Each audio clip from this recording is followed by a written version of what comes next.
Hello friends, welcome back to my channel. तो चलतु आज करवा पश्चिम ओडिशार फेमस आंबिला परिबा आंबिला। जेहेतु शीत दिने यही आंबिला को खाइबा को बहुत भल लगी थाए और अरुआ भात सांगरे आर टेस्ट बहुत भल आसी।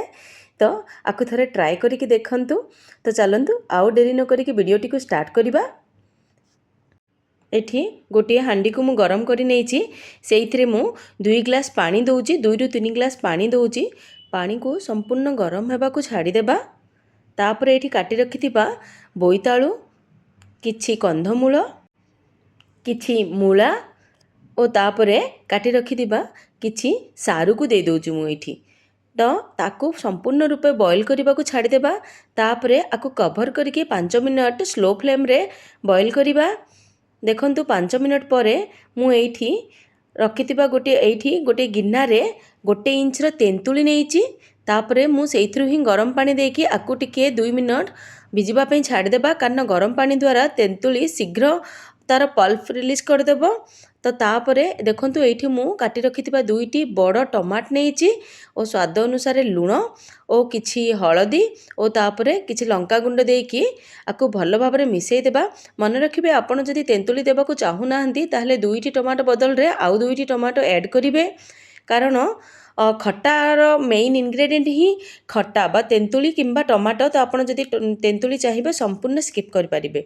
आकु एठी कवर करिकी आमे 5 रु 10 मिनट कुक करिबा। देखंतु 5 रु 10 मिनट परे एठी टमाटो भल से कुक हो जाइछि। तापरे आमे परिबा गुड़ाक ऑलमोस्ट 70 रु 80% कुक हो जाइछि। तापरे तेंतुली को मंथा मंथी करी तार तेंतुलीर पल्प भी एथिरे दे देबा। जदि आगरु आमे तेंतुलीर पल्प आउ टमाटो को दे देबा ताहले परिबा गुड़ाक बिल्कुल सिजिबो नाही, सेइथि पई आकु परे ऐड करिवे। देखंतु एठी करछि साहाय्य रे टिके परिबा गुड़ाक भल भाबरे मंथा मंथी करके मिसेई देबे। तापरे एठी देखंतु मु देइछि 2 रु 3टी भेंडी। आपण चाहिले भेंडी को टिके भाजिकी भी नहीं पारिबे। जेहेतु खट्टारे पड़ुछि तो भेंडी गुड़ाक एमितिरे भी लालुआ हबनी, किंतु प्रथमरु जदि आपण खट्टा पड़िबा पूर्वरु भेंडी दे देबे ताहले निश्चय नालुआ हो जिवो। तो सेइथि पई परे भेंडी देबे। तापरे मु 3 चामच गुड़ देइछि एठी। आपण गुड़ बदल रे चीनी भी दे पारिबे, किंतु मु एठी गुड़ देइछि कारण गुड़ रे खट्टार टेस्ट बहुत भल आसी थाए। तापरे एई स्टेज रे आपण आको कवर करके आउ 5 रु 10 मिनट कुक कर देबे स्लो फ्लेम रे। देखंतु 10 मिनट परे भेंडी भी पूरा कुक हो जाइछि, परिबा भी सब कुक हो जाइछि। एतिकी रखिबे। आपण चाहिले आउ टिके आकु मेस कर पारिबे, किंतु टिके परिबा खोला खोला रहिले बहुत भले लागे खटाडी। देखंतु ए कंसिस्टेंसी रे आपण अरुआ भात संगे खाइबे, आर टेस्ट बहुत बढ़िया लागिबो। देखंतु तापरे आर तड़का प्रस्तुत करिबा।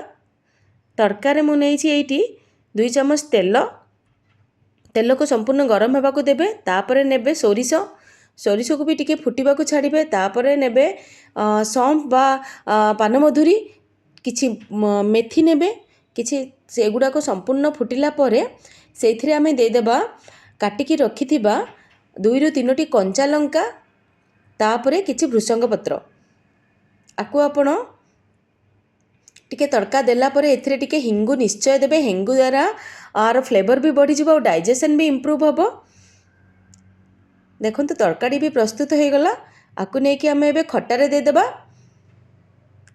तापरे आकु तुरंत कवर करिकी 5-10 मिनट रखी देबे। एहा द्वारा कोन होबो तार फ्लेवरटी बाहर को जिवो नाही और खट्टारे पूरा मिसिकी रहिबो और बहुत टेस्टी और एरोमेटिक लागिबो। देखंतु प्रस्तुत हो गला परिबा आंबिल। आकु आपण अरुआ भात सांगरे गरम गरम अरुआ भात सांगरे बा कोनोसी पूजा पर्व रे आपण आकु करि पारिबे। एई वीडियोटी जदि आपनको भल लागिछि ताहाले वीडियोटी को लाइक करबा को बिल्कुल भूलिबेनी और मो चैनल रे जदि आपण नुआ अछथि ताहाले सब्सक्राइब करबा को बिल्कुल भूलिबेनी। देखंतु एई आपण एई आंबिल को आपण भात सांगरे बा गरम भात सांगरे बा पूजा पर्व कोनोसी दिन रे भी करि पारिबे। विश्वास करंतु आर टेस्ट बहुत बहुत बढ़िया लागि थाए।